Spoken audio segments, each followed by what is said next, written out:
साथीहरु जुन चीज अहिले तपाईहरु हाम्रो हातमा देख्दै हुनुहुन्छ यो चाहिँ सोडियम मेटल हो। यो चाहिँ पेरियोडिक टेबलमा सबभन्दा रिएक्टिभ मेटलहरुको ग्रुपमा यानी कि अल्काली मेटलको ग्रुपमा पर्ने गर्दछ। यो सबैलाई थाहा भएको कुरा हो। र सोडियम चाहिँ एउटा मेटल भएको कारणले यसको सबै क्यारेक्टरिस्टिक्सहरु यसको प्रोपर्टीहरु सबै मेटलसँग मिल्ने गर्छन्। तर एउटा कुरा चाहिँ यो फरक हुने गर्छ किनकि अन्य मेटलहरु एकदमै हार्ड र डेन्स हुन्छन् भने सोडियम चाहिँ सफ्ट हुन्छ र अलिकति लाइट हुन्छ। यो चाहिँ त्यति यसको वेट हुँदैन। अब यसलाई हामी आरामले हाम्रो चक्कुले पनि काट्न सक्छौं। हातमा त यो राख्नु हुन्न, तैपनि अब यसलाई एजुकेशनल पर्पजको लागि हामीले बनाएको छौं भिडियो। अहिले हामी राखिरहेका छौं तर तपाईहरु हातमा नराख्नु होला यसलाई। अनि यसलाई हामी आफ्नो चक्कुले पनि राम्रोसँग काट्न सक्छौं सजिलैसँग। यो भित्र हेर्दाखेरि एकदमै शाइनी मेटलको क्यारेक्टर नै हो। अब शाइनी हुने त एकदमै शाइनी देखिरहेछ। बाहिरतिर चाहिँ यसको लेयर बनिरहेको थियो किनकि एयरसँग र मोइस्चरसँग यसले रासायनिक प्रतिक्रिया गर्ने भएकाले यसको बाहिर चाहिँ एउटा लेयर बन्ने गर्छ। तर भित्र चाहिँ तपाईहरु देख्न सक्नुहुन्छ एकदमै शाइनी देखिरहेछ, एकदम प्योर सोडियम।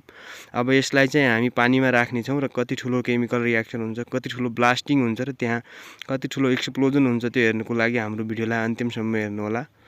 अब हामी यसलाई चाहिँ पानीमा राखेर हेर्ने छौं। यो पुरै सोडियमको जुन एउटा टुक्रा छ एउटा हेर्दाखेरि अलिकति सानो छ। यसको वेट पनि लगभग बढीमा 5 to 10 ग्रामको बीचमा होला। अब एकदमै यो लाइट हुन्छ, यसको वेट धेरै हुँदैन तर यसले पानीमा चाहिँ धेरै ठुलो धमाका गर्न सक्छ। त्यो हेर्नको लागि भिडियोलाई अन्तिमसम्म हेर्नु होला।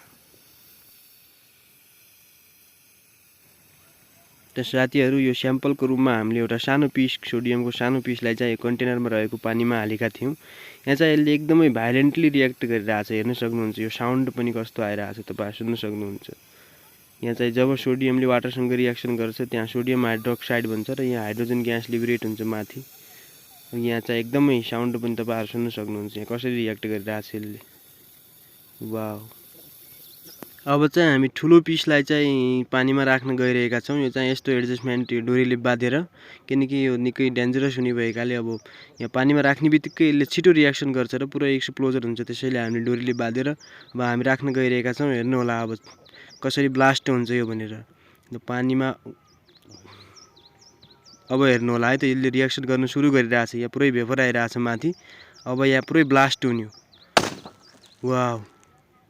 ओ माय गॉड।